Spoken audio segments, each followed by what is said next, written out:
অন্যের কাজের স্বীকৃতি না দেওয়া অনেক সময় অনেক বড় বিপদের কারণ হতে পারে।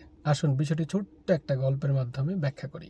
এক রাজ্যের প্রভাবশালী রাজার কাছে হঠাৎ করে মনে হলো তার একটি সুউচ্চ প্রাসাদ বানাতে হবে। উজিরে আজমকে ডেকে বললেন, উজিরে আজম, এই রাজ্যের সব থেকে ভালো প্রকৌশলী যে, তাকে খুঁজে আনো। প্রকৌশলী আসলেন।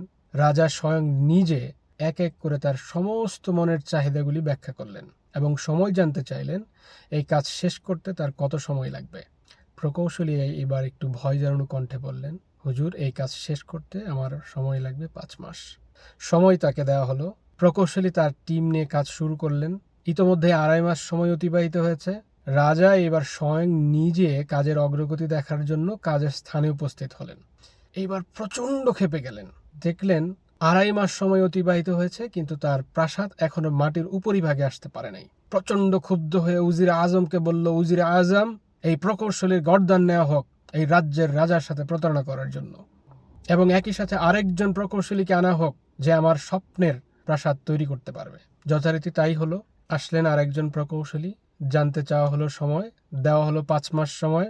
প্রকৌশলী কৌশলে আগের প্রকৌশলের কাজের উপর নির্মাণ শুরু করলেন, সেই একই কাজ, কিন্তু কৌশলে উনি আগের প্রকৌশলীর কাজের কথা ব্যাখ্যা করলেন না। কাজ শেষ হয়ে গেল খুব দ্রুত, যেহেতু আগের ফাউন্ডেশনের উপরেই পরের প্রাসাদ নির্মাণ করা হলো। কাজ শেষ হয়ে গেল মাত্র 4.5 মাসে। রাজা খুব খুশি হলেন। সোনা দানা মোহর দিয়ে তাকে দেওয়া হলো পুরস্কার। এইবার পাশের রাজ্যে রাজার কাছে বিয়ে হয়েছিল তার এই রাজ্যের রাজার মেয়ে। সে এসে তার বাবার কাছে আবদার করলো, বাবা, আপনার প্রাসাদটি খুবই সুন্দর হয়েছে, একই রকম একটা প্রাসাদ আমারও বানাতে হবে।